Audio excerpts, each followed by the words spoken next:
श्री भक्तमाल सुनने वाले सभी श्रोताओं को जय श्री कृष्णा, जय श्री राधे। एक अवतार में भगवान ने कपिल भगवान का अवतार लिया। हम सभी 24 अवतारों की कथा सुन रहे हैं। तो एक अवतार में भगवान ने कपिल के रूप में अवतार लिया। तो महाराज जो मनु थे, तो मनु और शतरूपा से ये सृष्टि चली, तथा जो ब्रह्मा जी के मानस पुत्र थे उनमें मरीच, अत्रि, अंगिरा, पुलस्त, पुलह, क्रतु, भृगु, वशिष्ठ और दक्ष और देव ऋषि नारद, ये 10 पुत्र संकल्प सृष्टि से ब्रह्मा जी ने उत्पन्न किए,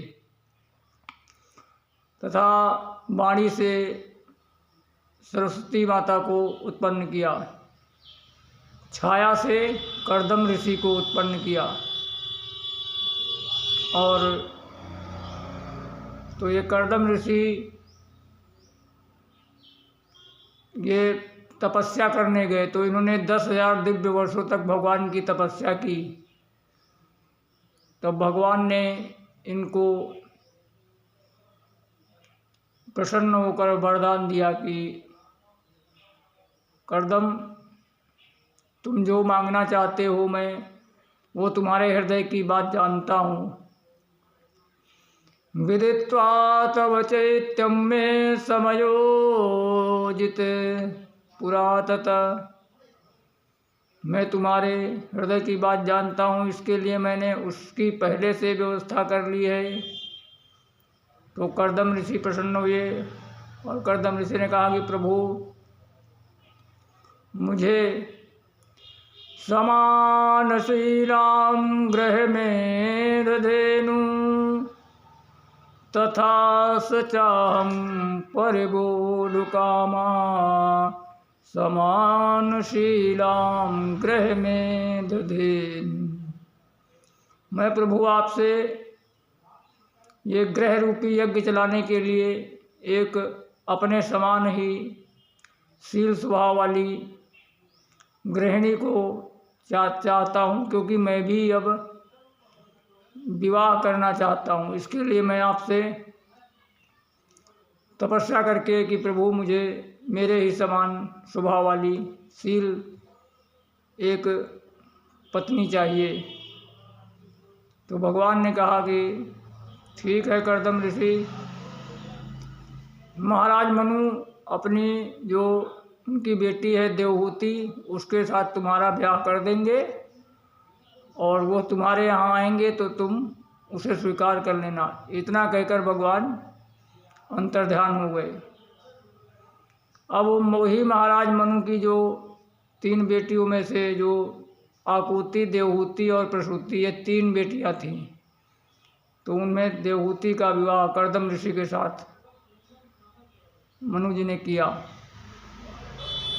तो मनु महाराज जब अपनी बेटी को लेकर कर्दम जी के पास आए, तो मनु महाराज सम्राट, समस्त पृथ्वी के सम्राट थे, इसके लिए कर्दम जी ने उनका दिव्य स्वागत किया और कहा कि प्रभु बताइए क्या आपकी क्या सेवा करें और आपका आगमन किस लिए हुआ।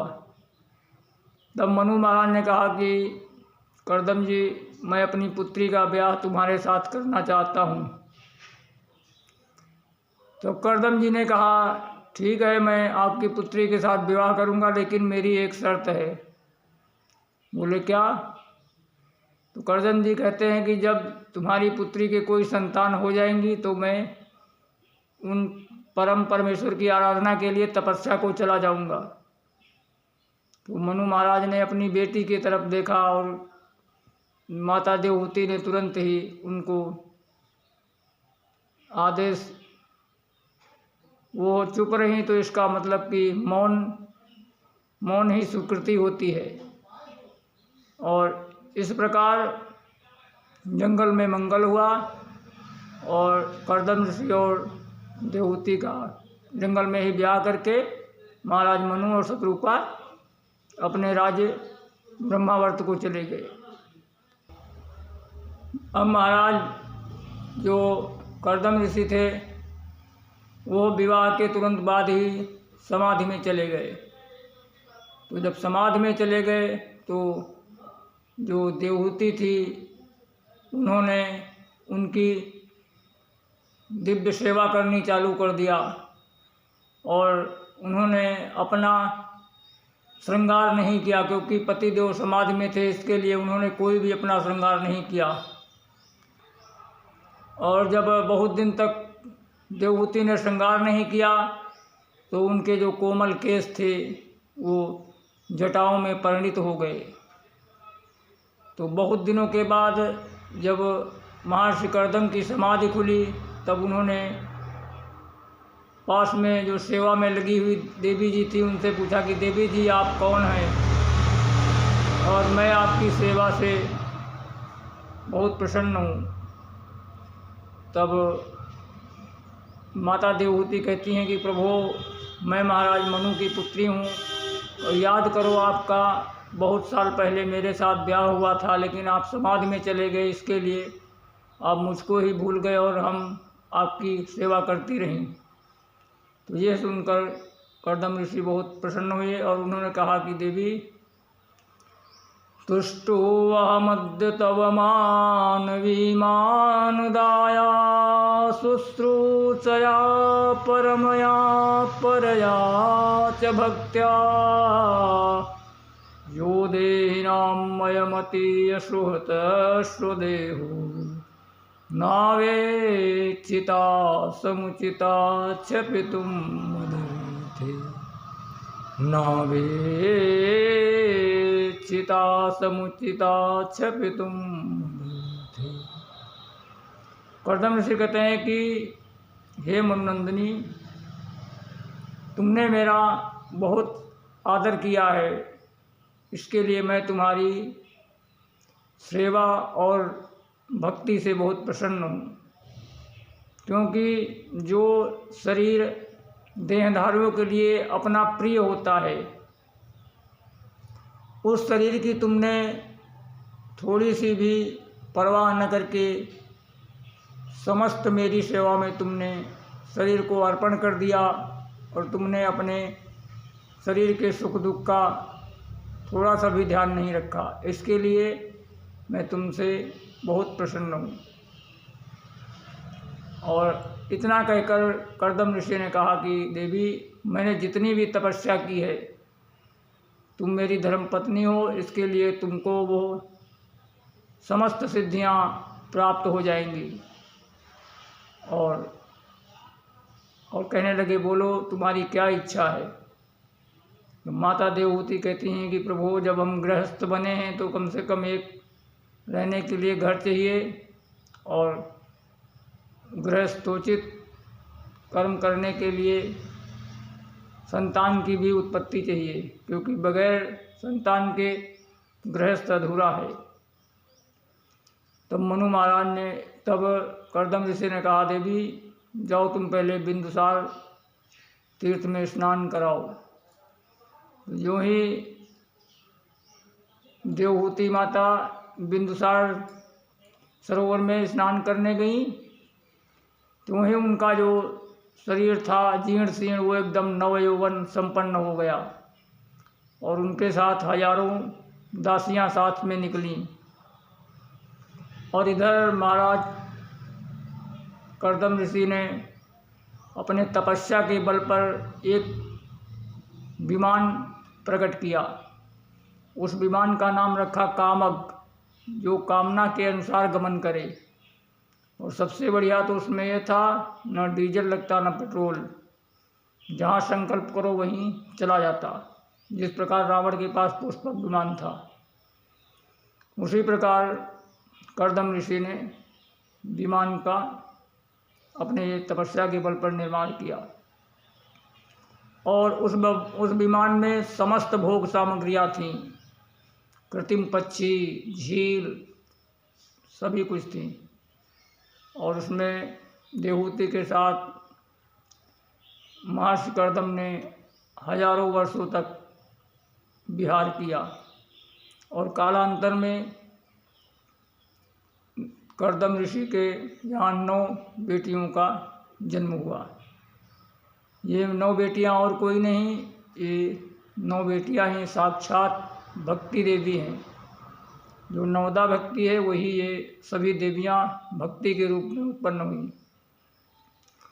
अब कर्दम ऋषि ने कहा, देवी जी अब मैंने जो प्रतिज्ञा की थी वो मेरी पूरी होने वाली हो गई है और मैं अब वन को जाता हूँ।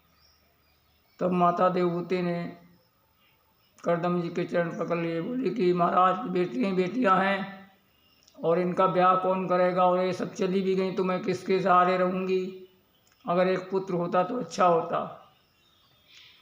तो जब इस प्रकार कहा तो कर्दम ऋषि को याद आया कि प्रभु ने मुझसे कहा था कि कर्दम तुम ब्याह करो, मैं तुम्हारे यहाँ कपिल के रूप में तुम्हारे पुत्र रूप में जन्म लूँगा। तब कर्दम ऋषि ने सोचा कि जब भगवान घर में ही आ रहे हैं तो हम वन में जाकर क्या करेंगे। तब कालांतर में भगवान कपिल का प्राकट्य हुआ। और बोलो कपिल भगवान की जय। इस प्रकार सांख्य योग के वेत्ता भगवान कपिल का प्राकट्य कर्दम ऋषि के यहाँ हुआ। तो जब प्राकट्य हुआ तो ब्रह्मा जी आदि सभी देवता और ब्रह्मा जी के जो 9 पुत्र थे वो भी साथ में आए। अब जब 9 पुत्र आए, जो 10वें पुत्र नारद थे वो कहीं घूमने चले गए थे, क्योंकि नारद शुरू से ही घुमक्कड़ी थे।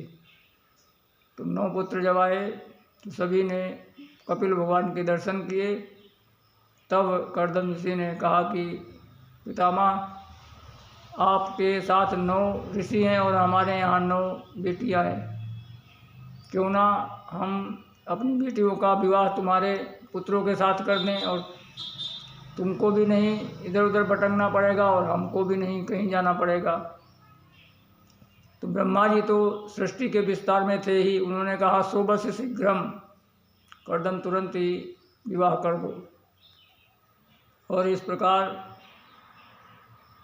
कर्दम ऋषि ने अपनी समस्त बेटियों का विवाह ब्रह्मा जी के पुत्रों के ऋषियों के साथ कर दिया। सबसे बड़ी बेटी कला देवी थी, उनका विवाह मरीच के साथ किया। दूसरी बेटी अत्रि थी, उनका विवाह अनसुईया के साथ किया। दूसरी बेटी अनसुईया थी, उसका विवाह अत्रि ऋषि के साथ किया। और तीसरी बेटी अरुंधति थी, उसका विवाह वशिष्ठ मुनि के साथ किया। इसी प्रकार 9 ऋषियों का विवाह अपनी 9 कन्याओं के साथ कर दिया। और अब कर्दम ऋषि ने फिर कहा कि देवी अब बेटियों का विवाह हो गया और लड़का तुमको मिल गया है पुत्र, अब मैं भगवान हरि की शरण में चलता हूँ। इस प्रकार कर्दम ऋषि ने सब कुछ त्याग कर और वन को चले गए।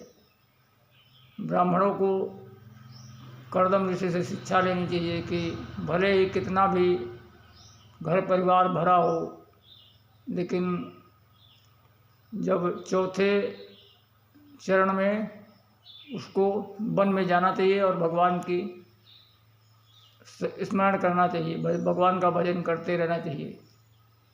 और इस प्रकार जब कर्दम ऋषि वन को चले गए और बेटियां अपने ससुराल चली गईं, तो घर में माता देवहूति और बेटा कपिल 2 लोग बचे। तब एक दिन माता देवहूति कहती हैं कि बेटा निर्विन्ना नितराम भूमन्न सदेन्द्रियतर्षणात् येन संभाव्यमानेन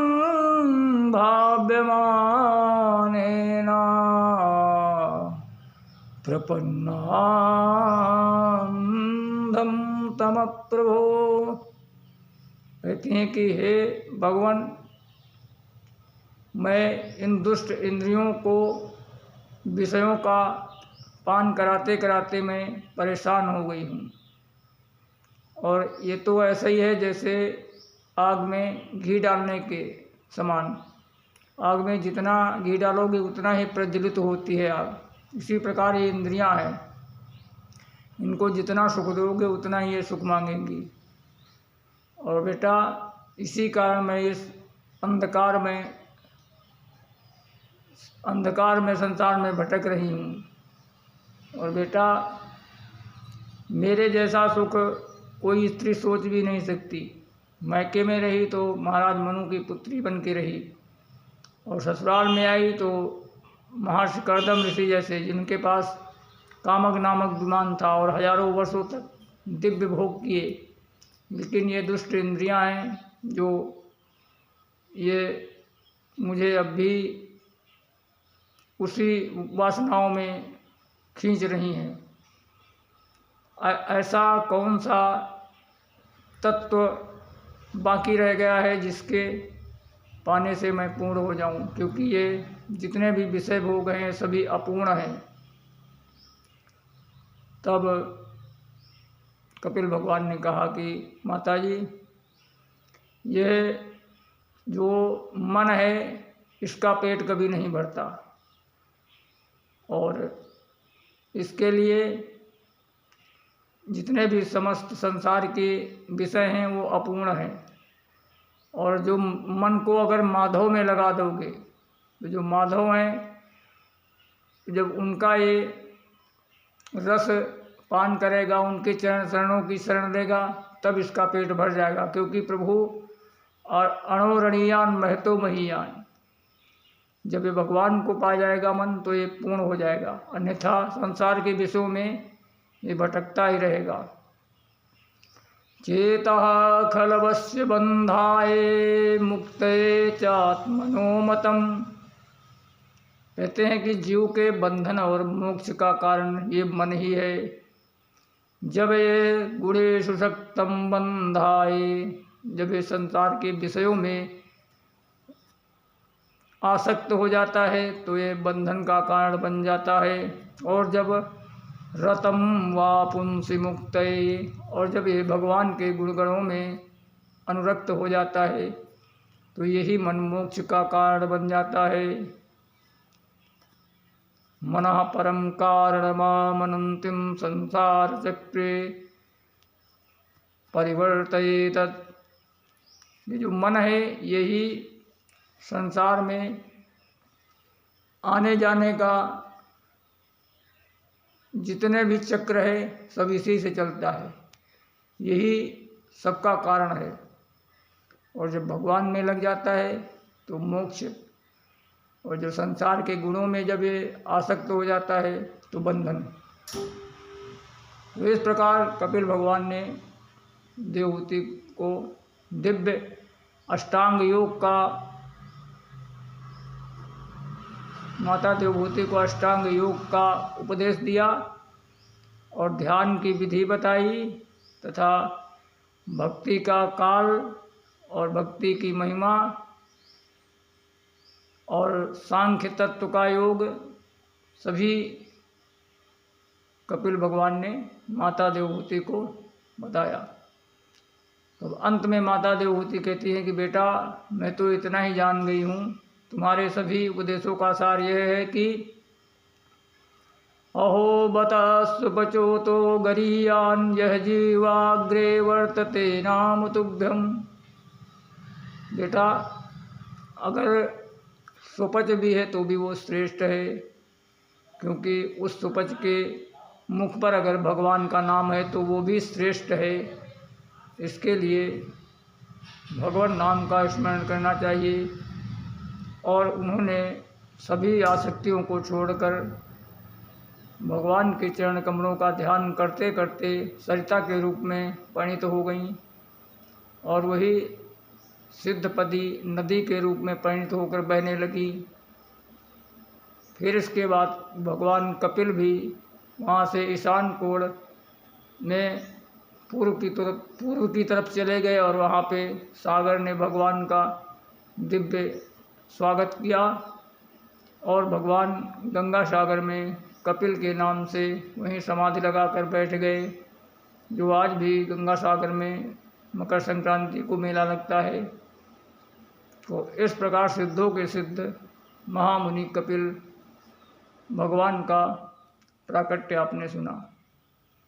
जय श्री कृष्णा, जय श्री राधे।